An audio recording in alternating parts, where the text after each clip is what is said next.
Time now to take a look at the international newspapers with Elena. Hello again, Elena. Now, earlier we were talking about how François Hollande's big campaign speech went down with the French press, but it's also getting coverage in other newspapers around the world.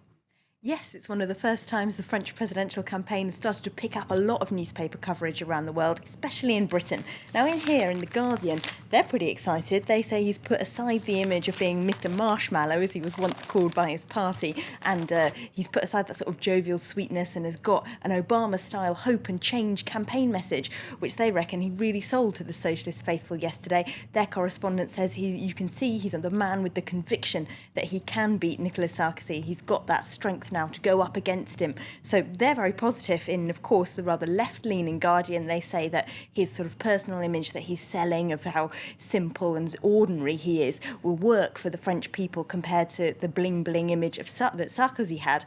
But in the rather more right-leaning Times, they're a bit scared by his attacks on bankers yesterday. Inside here, there's a piece headlined French presidential front-runner attacks, or declares war, actually, on France's rich. Now, they say, of course, that attack on the financial industry yesterday shows that he's gone too far left for their liking, and that if he's elected president, he might not be the kind of president that Britain, and certainly not a British Tory government, would want to deal with if he's going to attack the bankers like that. They also stress the amount of division that there remains within the French left, attacks that he's had from people like Jean-Luc Mélenchon, the left-leaning candidate who likened him to the captain of a pedalo recently, and they definitely don't think that he's done what needs to be done so far to unite the French left in the Times.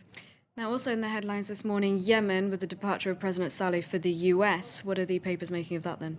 Well, let's have a look at the Abu Dhabi-based English-language paper Gulf News. They say that, of course, there's been a lot of calls in Yemen, for a lot of opposition, rather, in Yemen to the deal to give Saleh presidential immunity. But they say in an editorial today that Yemen has got to look beyond that people in Yemen have risked a lot, they've sacrificed a lot to force him out in protests and demonstrations, and that now they need to concentrate on building a new democracy and not worrying about whether or not Saleh can ever be brought to justice. Another English-language paper in the region, The National, says in their editorial today that actually retributive justice for former dictators is a waste of time. It doesn't necessarily help the project of building a new country. They think, anyway, that trials like Hosni Mubarak's that's going on at the moment in Egypt are basically a distracting waste of time. They allow the new government to pin the blame for what happened in the past onto one person, and so actually they stop those sort of mistakes being cleared out of the system as a whole. Speaking of Egypt, the new parliament there sits for the first time today, and on Wednesday it'll be a year since Hosni Mubarak was ousted in an uprising, and the papers are reflecting on a very eventful year for Egypt. Well, exactly. There's lots of articles in the Egyptian press today looking back over the course of the whole year.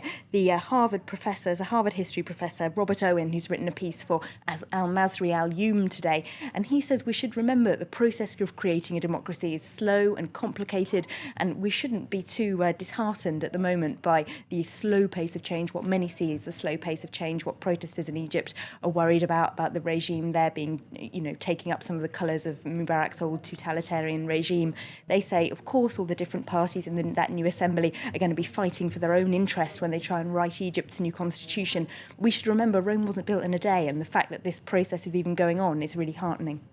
Now, in the US, there was a surprise win in the South Carolina primary at the weekend, with Newt Gingrich getting the most votes. What are the papers making of that then? Well, they're all sort of setting out to explain exactly how that happened in today's US papers. The New York Times says that basically all bets are off now. The Republican primary, according to them, always used to be a sort of decision made by the elite of the party where they would pick out the candidate who looked the most electable for the country as a whole. But now, in the advent of 24-hour TV news channels, and that's just no longer the case. It's more the candidate that Fox News picks that's going to do well, and it's personality that matters, according to the New York Times.